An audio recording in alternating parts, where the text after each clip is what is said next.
Hello everyone, welcome to my channel Purnima star achiever. आज से हम लोग सुपर टेट के क्लासेस शुरू करेंगे क्योंकि वैकेंसी आने की संभावनाएं ज़्यादा हैं, तो इसलिए मैंने सोचा क्यों ना अभी से ही तैयारी शुरू कर दिया जाए। तो आज से हम लोग सुपर टेट की क्लासेस शुरू करेंगे क्योंकि वैकेंसी चाहे जब आए हमारी तैयारी पूरी होनी चाहिए, इसलिए आज से हम लोग सुपर टेट पढ़ेंगे।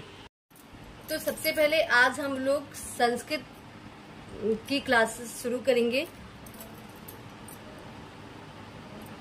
संस्कृत हम ये जान लेते हैं कि संस्कृत किन शब्दों से मिलके बना है। तो संस्कृत सम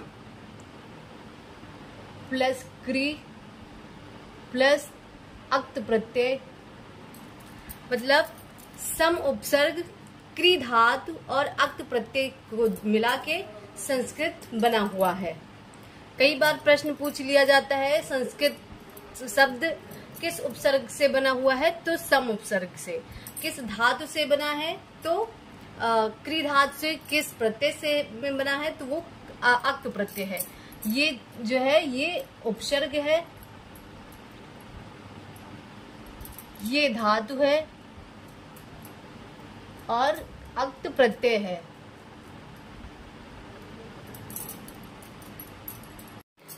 हम लोग ये जान लिए हैं कि संस्कृत सम उपसर्ग, क्री धातु और अक्त प्रत्यय से मिलकर बना हुआ है। अब चलिए आगे बढ़ते हैं और संस्कृत की कुछ विशेषताओं को जान लेते हैं। तो संस्कृत जो है ये सबसे प्राचीन भाषा है, सबसे प्राचीन है।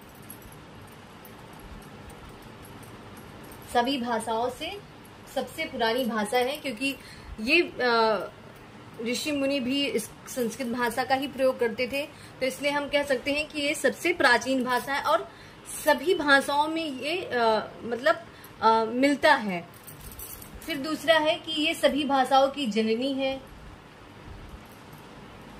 जितनी भी भाषाएं हैं इसी से उत्पन्न हुआ है। ये देववाणी है, मतलब जो देवता लोग होते हैं वो भी संस्कृत में ही वार्ता करते हैं, तो इसलिए जो संस्कृत है वो देववाणी भी है। फिर आता है ये वैज्ञानिक भाषा है। संस्कृत वैज्ञानिक भाषा है। संस्कृत वैज्ञानिक भाषा है।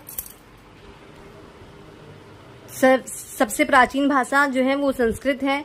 संस्कृत सभी भाषाओं की जननी है। संस्कृत देववाणी है और संस्कृत वैज्ञानिक भाषा है। संस्कृत को दो भागों में बांटा गया। पहला था वैदिक संस्कृत,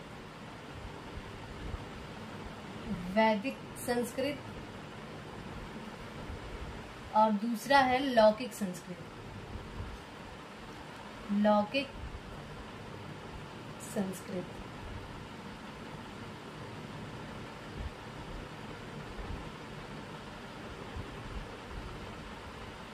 संस्कृत दो भागों में विभक्त किया गया, वैदिक संस्कृत और लौकिक संस्कृत।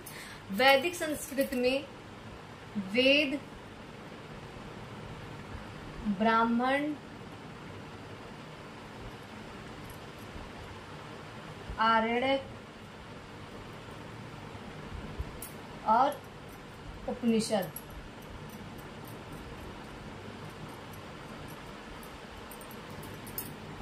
वेद, ब्राह्मण, आरण्यक, उपनिषद से मिलकर जो साहित्य बनता है उसको हम वैदिक साहित्य बोलते हैं। वैदिक साहित्य।